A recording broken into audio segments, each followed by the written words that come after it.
میں نے ہاتھ ٹھکرایا, میں نے کہا میرے ہاتھوں نے محمد رسول اللہ کے ہاتھ کو چھو لیا ہے, اب میں حرام عورت کو نہیں چھو سکتا. اس نے میری آنکھوں میں آنکھیں ڈالی, میں نے چہرہ پھیر لیا. اے اللہ کے نبی, میں نے اس سے کہا کہ میری آنکھوں نے اب محمد رسول اللہ کے چہرے کا دیدار کر لیا ہے, اب میں کسی حرام عورت کو نہیں دیکھ سکتا. پھر وہ چیخی چلائی, میں چھپا, بھاگا, چھپا, پیشاب آیا, پھر بھی میں ہلا نہیں. پھر میں ان کو قید سے چھڑا کر لایا. آپ نے کہا اللہ تمہیں جزائے خیر دے, اللہ تمہیں جزائے خیر دے. پھر میں نے کہا اللہ کے رسول ایک گزارش ہے. فرمایا کیا؟ اے اللہ کے نبی اگر آپ کی اجازت ہو تو اناف سے میں نکاح کر لوں. اے اللہ کے نبی اگر آپ کی اجازت ہو تو اناف سے میں شادی کر لوں, اناف کو میں اپنی بیوی بنا لوں اور میں اس کو نکاح کا پیغام دے دوں. اے اللہ کے رسول شادی کرنا تو کوئی بری چیز نہیں ہے, نکاح کرنا تو کوئی بری چیز نہیں ہے, میں اس سے کو نکاح کر کے اپنی بیوی بنانا چاہتا ہوں. اللہ کے نبی فرماتے ہیں آئے مرثد, اسلام لانے کے بعد, کلمہ پڑھنے کے بعد, میرے اوپر ایمان لانے کے بعد اب اناق کے بارے میں سوچنا بھی تمہارے لیے حرام ہے. وہ ایک تو کافر ہے اور دوسری اس کے اندر برائی ہے کہ وہ بد چلن ہے, بد کردار ہے, اور کسی مومن کے لیے جائز نہیں کہ وہ کسی بد چلن عورت سے کوئی رابطہ رکھے یا اس کے ساتھ نکاح کرے. یہ اجازت تمہارے لیے بالکل نہیں ہے. اللہ کے رسول نے مرثد ابن ابی مرثد کو اناق کے ساتھ نکاح کرنے کی اجازت نہیں دی. دیکھ رہے ہیں آپ کیسے گناہ سے بچتے تھے. یہ خوبصورت عورت بلا رہی ہے, جوان ہے, موقع بھی دے رہی ہے, رات کی تنہائی بھی موجود ہے اور کہہ بھی رہی ہے آؤ آج تنہائیاں مٹائیں اور دونوں ایک دوسرے کی پیاس مٹائیں, بجھائیں. لیکن مرثد ابن ابی مرثد کیا کہتے ہیں, اسلام لانے کے بعد, مومن ہو جانے کے بعد اب تیرا چہرہ دیکھنا, تجھے چھونا بھی میرے لیے حرام ہے. مومن کی صفت یہ ہوتی ہے, یہ مومن کی, یہی قرآن بیان کر رہا ہے. والذین هم لفروجہم حافظون, مومن تو وہ ہیں, مسلمان تو وہ ہیں, وہ کامیاب ہو گئے جو اپنی شرمگاہ کی حفاظت کرتے ہیں. اپنی سطر کی اور اپنے شرمگاہ کی حفاظت کرنے والا مومن ہے, اپنی شرمگاہ کی حفاظت کرنے والا کامیاب مومن ہے. کہاں ہیں ہم؟ قیامت کے دن وہ آدمی عرش کے سائے میں ہوگا, قیامت کے دن وہ آدمی اللہ تعالیٰ کے عرش کے سائے میں ہوگا جس دن اللہ کے عرش کے سائے کے علاوہ کوئی سایہ نہ ہوگا. ان میں ایک وہ آدمی بھی ہوگا جس کو کسی خوبصورت عورت نے, جس کو کسی نوجوان حسین و جمیل لڑکی نے برے کام کے لیے بلایا. وَطَلَبَتْهُمْ امْرَأَةٌ ذَاتَ مَنْصَبٍ وَجَمَالٍ فَقَالَ إِنِّي أَخَافُ اللَّهَ, جس کو کسی حسن و جمال کی پری نے, خوبصورت لڑکی نے برے کام کے لیے بلایا, آؤ میں تمہیں انویٹیشن دیتی ہوں, دعوت دے رہی ہوں, آؤ میرے ساتھ غلط کام کرو. اور اس نے کہہ دیا انی اخاف اللہ, دور بھاگ, ہٹ جا یہاں سے, میں اللہ سے ڈرتا ہوں. اور اللہ کے خوف سے جس کو اس نے چھوڑ دیا ہو, ایسا نوجوان قیامت کے دن اللہ کے عرش کے سائے میں ہوگا. عرش الہی کا سایہ ہر کسی کو ملے گا. سورج 1 میل کے فاصلے پر ہوگا, تکون الشمس یوم القیامت کا مقدار میل, 1 میل کے فاصلے پر ہوگا.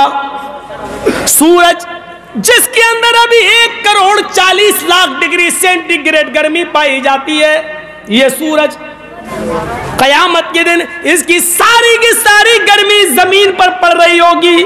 یہ سورج جس کے اندر, جس کی مسافت آج کے زمانے میں 9,30,00,000 میل کی بلندی پر ہے, 9,30,00,000 میل کی بلندی پر ہے, تب اس کی گرمی مئی اور جون کے مہینے میں ہم برداشت نہیں کر پاتے ہیں.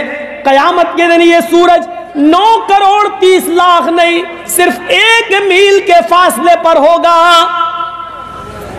1 میل 9,30,00,000 نہیں, صرف 1 میل.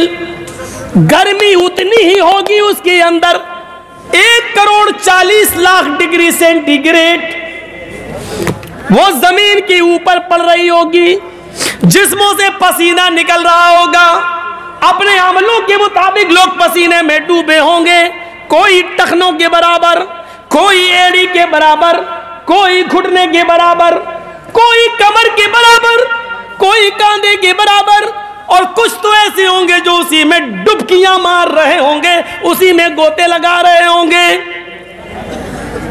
اور ایسے موقع پر 7 قسم کے لوگ عرش الہی کے سائے میں ہوں گے، جن کو اللہ اپنے عرش کا سایہ دے گا۔ سبعۃ یظلھم اللہ فی ظلہ یوم لا ظل الا ظلہ، امام عادل وشاب نشأ فی عبادۃ اللہ ورجل قلبہ معلق فی المساجد ورجلان تحابا فی اللہ اجتمعا علیہ وتفرقا علیہ ورجل طلبته امرأة ذات منصب وجمال فقال إني أخاف الله ورجل ذكر الله خاليا ففازت عيناه ورجل تصدق بصدقة فأخفاها حتى لا تعلم شماله ما تنفق يمينه۔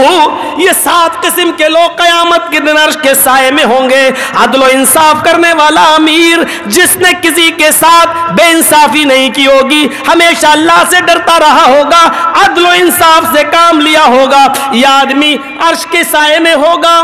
دوسرا وہ نوجوان جو اللہ تعالیٰ کی عبادت میں لگا ہوا ہے، وشاب نشأ فی عبادت اللہ، نوجوان جو اللہ کی عبادت میں لگا ہوا ہے، ورجل قلبہ معلق فی المساجد، اور تیسرا وہ نوجوان جس کا دل مسجد میں لگا ہوا ہے، ظہر پڑھ کے آیا، عصر کی نماز کا وقت دماغ لگا رہا ہے، عصر پڑھ کے آیا، بار بار گھڑی دیکھ رہا مغرب کی نماز کب ہوگی، مغرب پڑھ کے آیا، عشاء کی اذان پر کان لگائے ہوئے عشاء کب ہوگی۔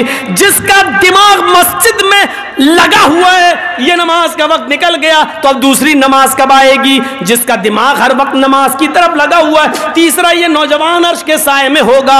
ورجلان تحابا فی اللہ اجتمعا علیہ وتفرقا علیہ، اور چوتھا وہ نوجوان عرش کے سائے میں ہوگا۔ میرے بھائیو، وہ دو انسان جنہوں نے آپس میں محبت کی ہوگی تو اللہ کے لیے، اور کسی سے دشمنی کی ہوگی تو اللہ کے لیے، انہوں نے اپنے ذاتی فائدے کے لیے نہ تو دوستی کی ہوگی نہ دشمنی لی ہوگی، اللہ کے لیے دوستی اور اللہ ہی کے لیے دشمنی۔ اور پانچواں وہ نوجوان عرش کے سائے میں ہوگا جس کو رجل طلبت امرأة ذات منصب و جمال، جس کو خوبصورت لڑکی نے بلایا، برے کام کے لیے بلایا، واٹس ایپ سے بلایا، فون کر کے بلایا، موبائل پہ بول کے بلایا، ہو امی ابو شادی میں گئے، آؤ ممی پاپا سب ڈاکٹر کے پاس گئے، ہم گھر میں اکیلے ہیں۔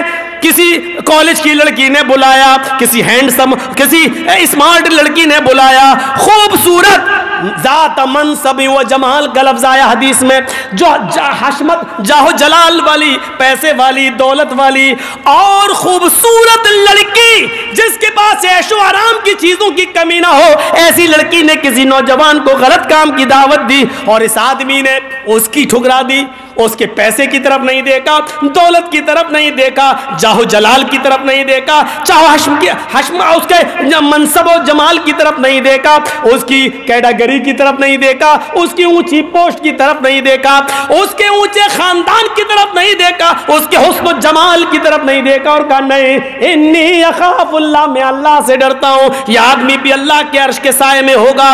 اور چھٹا آدمی اللہ کے عرش کے سائے میں وہ ہوگا جس نے اللہ کو تنہائی میں یاد کیا، وَرَجُلٌ ذَكَرَ اللَّهَ خَالِيًا فَفَاضَتْ عَيْنَاهُ، جس کو نے تو اللہ کو تنہائی میں یاد کیا اور اس کی آنکھوں سے آنسو نکل آئے۔ مجمع میں تو سب رو لیتے ہیں، جرجیز صاحب کی تقریر سن کے تو سب کی آنکھوں میں آنسو آ جائیں گے۔ جہنم کا عذاب اور میدان محشر کے جاسوس نقشے کو سن کر تو مجمع میں سب رو دیں گے، لیکن یہ رونا نہیں ہے، رونا تو وہ ہے کہ رات کے اندھیرے میں اٹھا ہو، 2 رکعت نفل نماز پڑھی ہو اور ہاتھ اٹھا کر جہنم کے عذاب سے پناہ مانگ رہا ہو، عذاب قبر سے پناہ مانگ رہا ہو، اور اس کی آنکھوں میں اللہ کے عذاب کی وجہ سے آنکھوں میں آنسو آ گئے ہو کہ بڑا خطرناک ہے، اور اللہ کے خوف سے وہ رو دیا ہو تو اس کی آنکھوں سے آنسو بہ پڑے ہوں اکیلے میں تنہائی میں، کیونکہ تنہائی میں رونے والا اور اس کی آنکھوں سے گرنے والے آنسو تکبر کے دکھاوے کے نہیں ہوتے ہیں، اس میں ریا نمود نہیں ہوتی ہے، اس میں دکھاوا نہیں ہوتا ہے، کیونکہ وہ اکیلے میں رو رہا ہے۔ جہاں اس کا کا باپ بھی, اس کی بیوی بھی, اس کے بچے بھی اس کو نہیں دیکھ رہے. اس کا مطلب یہ ہے کہ آج اس کی آنکھوں میں آنسو صرف اللہ کے خوف سے ہے اور اللہ کے ڈر سے. تو وذکر اللہ خالیا, جس نے اللہ کو تنہائی میں یاد کیا, ففاضت عیناہ, اور اس کی آنکھوں سے آنسو نکل آئے, تو یہ آدمی بھی اللہ کے عرش کے سائے میں ہوگا. ورجل تصدق بصدقۃ فاخفاها, اور ساتواں آدمی اللہ کے عرش کے سائے میں وہ ہوگا جس نے کسی کو صدقہ کیا, خیرات کیا, چپکے سے کسی کی مدد کی, اور اس طریقے سے کی, چھپا کر دی, اس طریقے سے حتی لا تعلم شمال ما تنفق یمینہ, کہ اس نے داہنے ہاتھ سے کیا دیا اس کی خبر بائیں ہاتھ کو بھی نہ پتا چلے, یعنی کسی کو نہ پتا چلے, اور چپکے سے اللہ کی راہ میں صدقہ و خیرات کرنے والا یہ اللہ کے عرش کے سائے میں ہوگا. اپنے در کے بھی اصول بدلو. ہاں, جو چندہ جو ہوتا ہے نا, لاؤ مدرسے کے لیے, ایک آدمی دیکھ رہا ہے چچا اس نے کتنا دیا, 100 روپے, اب ہم 200 دیں گے. تو دکھاوا بہت چلتا ہے, اور عجیب 20 سال سے آ رہا ہوں, تقریروں میں دیکھ رہا ہوں جس کا نوٹ جتنا بڑا نعرہ اتنا لمبا. جو صاحب چندہ کرتے ہیں دیکھا کہ ہاں 10 روپے دی اللہ صاحب یہ دے, 20 روپے دی ہاں اللہ تعالیٰ, اور جہاں دیکھا 2000 کا نوٹ ملا, نعرہ تکبیر. ایسا لگتا ہے کہ 10 والے کو جنت ملے گی ہی نہیں, 2000 والے نے جنت خرید لی ہے. عجیب سا لگتا ہے, جس کا نوٹ جتنا بڑا اس کو اتنی بڑی جنت. خلوص دیکھتا اللہ. ان اللہ لا ينظر الى اجسامکم ولا الى صورکم, اللہ تمہارے جسموں کو نہیں دیکھتا, کتنے بڑے باڈی بلڈر ہو, سلمان خان کی طرح باڈی ہے کہ نہیں, اللہ نہیں دیکھتا. ولا الى صورکم, تمہاری شکل و صورتوں کی طرف بھی نہیں دیکھتا, کتنے ہینڈسم ہو, کتنے خوبصورت ہو, کتنے اسمارٹ ہو, اللہ اس طرف بھی نہیں دیکھتا. نہیں, وَلَٰكِن يَنظُرُ إِلَىٰ قُلُوبِكُمْ, وہ تمہارے دلوں کی طرف دیکھتا ہے. دیکھے تمہارے دلوں میں تقوی کتنا ہے, تمہارے دلوں میں پرہیزگاری کتنی ہے, تم اللہ کا کتنا ڈر اپنے اندر پیدا کرتے ہو. اس لیے کہا لَن يَنَالَ اللَّهَ لُحُومُهَا وَلَا دِمَاؤُهَا وَلَٰكِن يَنَالُهُ التَّقْوَىٰ مِنكُمْ, جو قربانی تم کرتے ہو اس کا گوشت اور اس کا خون اللہ کو نہیں پہنچتا. لَن يَنَالَ اللَّهَ لُحُومُهَا وَلَا دِمَاؤُهَا, قربانی جو کرتے ہو نا اس کا گوشت اللہ کو نہیں جاتا, اس کا خون بھی اللہ کو نہیں جاتا. وَلَٰكِن يَنَالُهُ التَّقْوَىٰ مِنكُمْ, وہ تمہارے دلوں کا تقویٰ دیکھتا ہے, ڈر. کس نیت سے تم قربانی کر رہے ہو.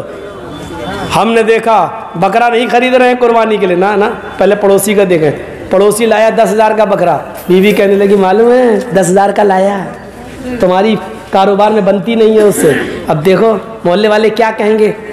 کہا ٹھیک ہے, وہ جا کے 15,000 کا لایا اور دکھا رہا کتنے کا ملا, 15 کا, اور زور سے بتا رہا 15 کا, تاکہ لوگ سمجھ لیں اس کا 10 کا ہی میں 15 کا.